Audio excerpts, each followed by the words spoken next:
Little Beggar gave his only meal to a millionaire crying on the street. What he said. The rain had let up, but the asphalt still gleamed as if it had been varnished. Augusto checked his watch for the third time. The engine of the imported car coughed and died, the dashboard lights flickering like a warning of failure. Less than 20 minutes remained until the most important meeting of the year, maybe of his life. And he was stranded in a neighborhood he didn't even know the name of. He got out of the car, irritated, looking around for any sign of civilization. His phone had no signal, no cabs, no ride shares. Only the distant sound of a jackhammer, the sour smell of piled-up garbage, and the weight of a dark suit clinging to his body. He was stuck there, and time was slipping away like water through a clogged drain. That's when he heard the rattle of an old chain dragging. A bicycle appeared at the corner, rusty, crooked, but moving. On its frame, the word Magrella was scribbled in pen. Riding it was a small, bony boy in a torn t-shirt and bare feet. He carried a bag of cans on his back and had the look of someone who had known the world far too early. The boy studied him for a few seconds, sizing up the man in a suit with suspicion. He stopped nearby, as if weighing an opportunity. Augusto hesitated. It was ridiculous, but he had no options. Within seconds, they had struck a deal. He would hop onto the back of that absurd bike and be taken to Paulista Avenue. It was that or lose everything. The Magrella groaned under Augusto's weight, but held. The boy pedaled as if he had no choice, and in fact, he didn't. He cut through narrow alleys, dodged cars, ignored traffic lights. He knew every shortcut, every pothole in the neighborhood. Augusto, clutching his briefcase, didn't know whether to pray or curse. But little by little, something inside him shifted. The world seemed less distant than he thought. They arrived in front of the jewelry store at exactly 10:59. The glass building reflected the city's arrogant, cloudy sky. Augusto got off without looking back, straightened his hair, and rushed through the revolving doors. Before disappearing inside, he glanced over his shoulder and told the boy to wait. They'd have lunch together after the meeting. The boy nodded silently and leaned the Magrella against the curb. He sat on the edge of the sidewalk, wiping his dirty hands on his worn-out shorts. He was hungry, but something bigger lingered. The feeling that he had just taken part in something important. Inside the store, the contrast was brutal. Pale marble, diamond displays, the scent of luxury. Helena, the matriarch, descended the stairs as if she were in a palace. She watched Augusto walk away, and spotting the boy outside through the window, frowned. She didn't ask who he was. She didn't need to. One look was enough. On the other side of the glass, Daniel admired everything, his eyes glued to the inaccessible luxury, but he was already being watched. Cesar, the manager, walked toward the door with measured steps, staring at the boy as if he were an insect stuck to the glass. Daniel didn't notice. He only wondered how long it would take until lunch began. Daniel waited. Sitting on the curb, stomach growling, he watched the city move too fast for someone who had nowhere to go. Cars sped by indifferently. The smell of food from a nearby restaurant taunted him as if on purpose. He didn't mind that. He was waiting for something rarer, to be remembered. He gripped the Magrella's handlebars tightly, like someone holding on to treasure.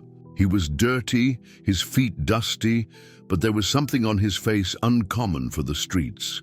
Expectation.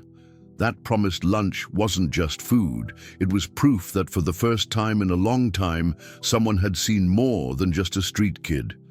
Inside, the air conditioning blew the freshness of another world. Augusto spoke with investors, gesturing precisely, selling the dream of luxury that kept the family empire alive. Outside the glass, Daniel stood out as a flaw in the system, a detail out of place. Camilla noticed him first, a recent hire, observant. The boy's curious look and the way he held his bike caught her attention.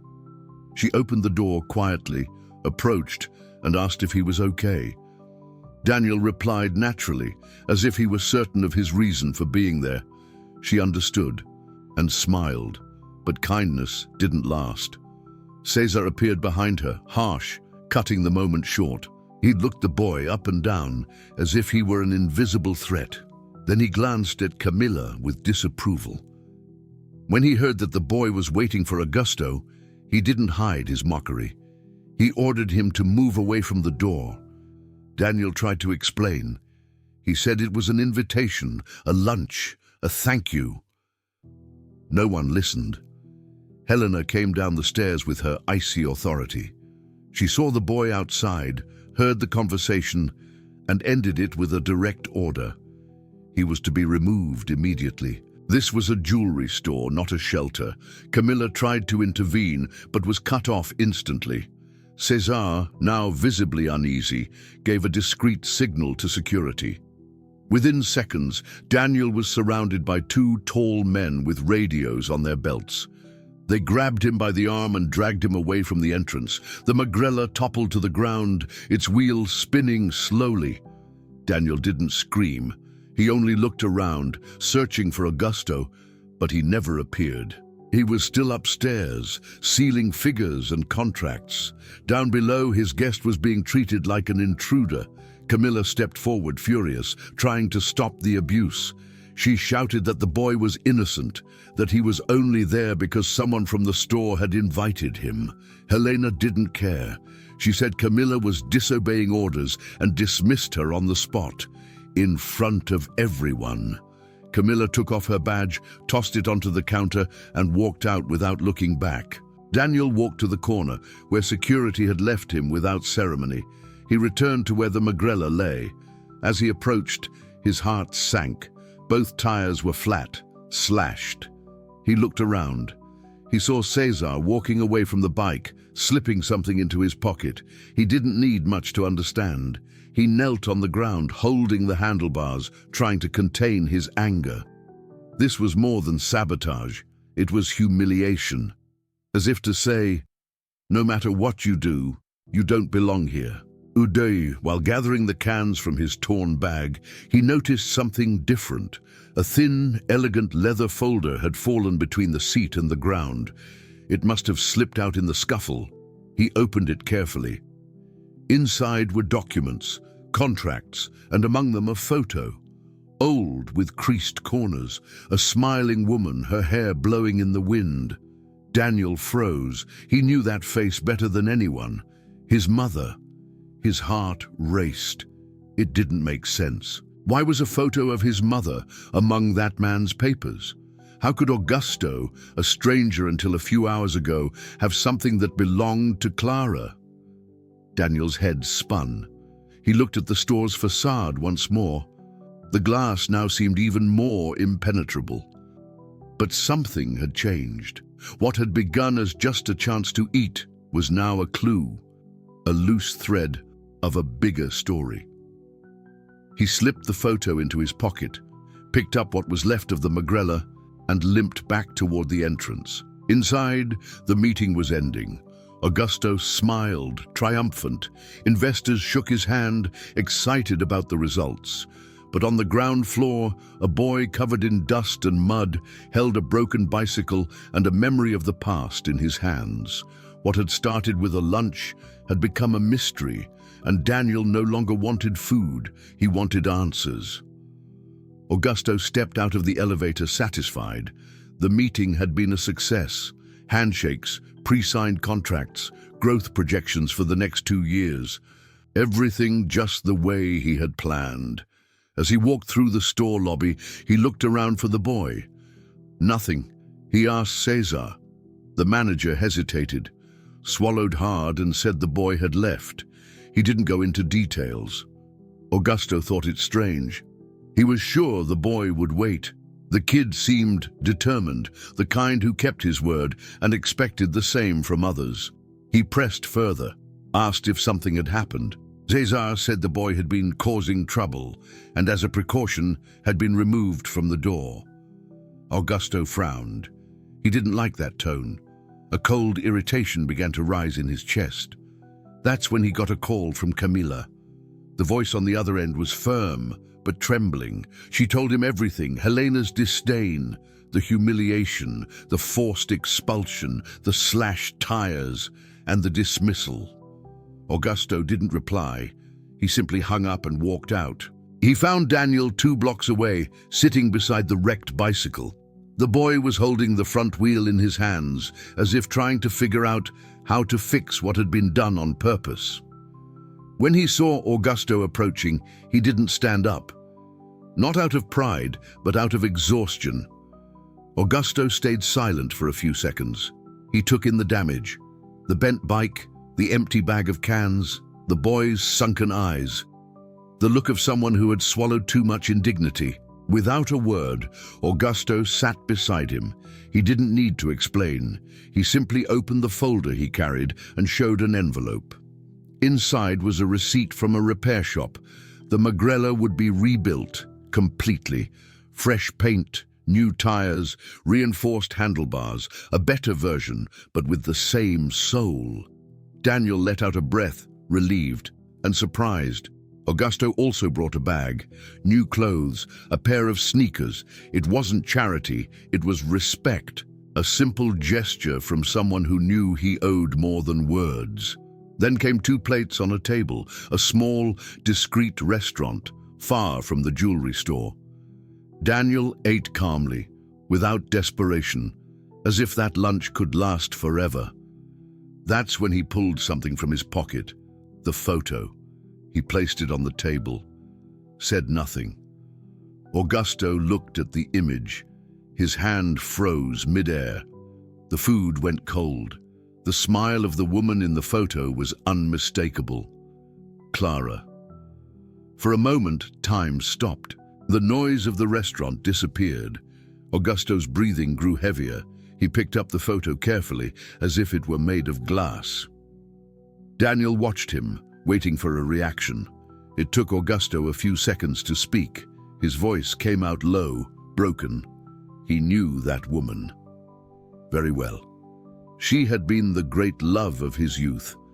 Clara was unlike anything he had ever experienced: simple, intense, passionate. The kind of person who leaves deep marks. Their relationship had been tumultuous, full of breakups and reconciliations, but love had always been there. He never doubted that. The separation was abrupt, poorly explained, a string of misunderstandings, poisoned words, and silences that grew unbearable. Daniel listened quietly, until he said Clara was his mother, and she was dead, poisoned. Augusto turned pale. The pieces began to fall into place, even if crookedly. The memory of Helena's disapproval of Clara, her insistence that he break things off, the flimsy excuses, the rumors at the time, the sudden disappearances. He had always suspected something, but was never sure. Until now. The woman's name in the photo, the tragic death. And now, this boy before him. The age matched. The face. It wasn't hard to see familiar features. Augusto called a driver and took Daniel to his home. A silent penthouse, spotless, too cold for a boy like him. But something in the air began to warm, the beginning of a story left untold for too long. He made a point of showing him the guest room, clean clothes, a bathroom, a bed. Daniel didn't say much, but his eyes gave everything away. Distrust and hope, stuck together. Later, Augusto walked into Helena's office with the same photo in hand. She sat in her favorite chair, reading a hardcover book. She wasn't surprised to see him, but she noticed, in her son's eyes, that something had changed. He showed her the picture, without a word. Her silence revealed more than anything she could have said. She tried to hold her composure, but failed. The hand clutching the book trembled slightly. Augusto noticed, and for the first time, he realized the woman before him wasn't just controlling, she was dangerous. Daniel came in next. He stopped in front of her, not with hatred, but with something even more threatening: certainty. The phrase came out like a whispered gunshot. "You thought I had died too, didn't you?" Helena turned pale.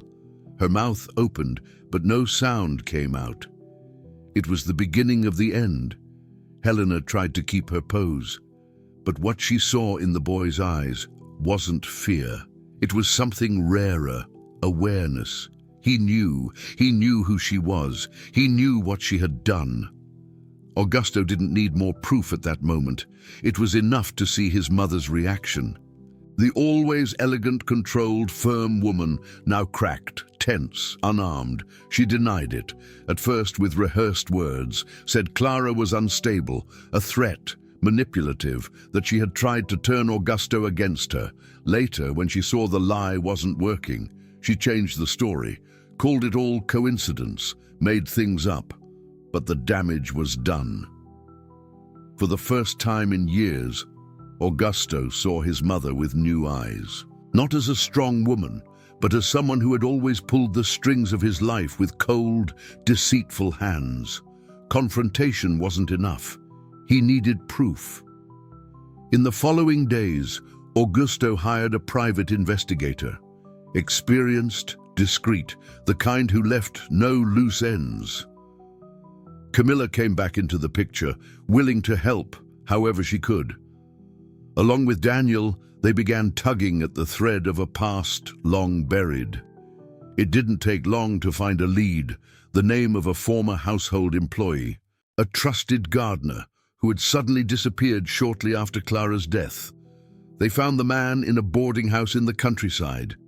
He was sick, aged before his time, his face etched with something between guilt and exhaustion. When he learned who the boy was and why they were there, he didn't hesitate. He told them everything. Said Helena had paid him to deliver Clara a poisoned sweet. Said she wanted the threat gone, and that she had warned her son was included too. The gardener didn't know the child had survived. He thought the job had been finished. He signed a confession. They recorded his testimony. Augusto took everything to the police. The news broke like a bomb. Helena was arrested days later, charged with attempted homicide and premeditated murder. The media loved the scandal. Matriarch of jewelry empire arrested for killing ex-daughter-in-law. The headlines blared. Cesar was summoned to testify. He tried to defend himself. Claimed orders, fear, pressure. He left the company without a letter of recommendation. The blow was fatal to the jewelry brand's reputation, but not to Augusto. He didn't try to contain the damage. He didn't lie to protect his mother. He made a point of exposing the truth. After all, it was the only way forward. The DNA test came quickly. Positive result. Daniel was his son. No surprise, but still a punch to the chest. When he received the report, Augusto stayed up all night, thinking of everything he had lost, the years that would never return, the childhood he had missed, his son's cold nights while he slept in Egyptian cotton sheets, the laughs he hadn't heard, the stories he hadn't told.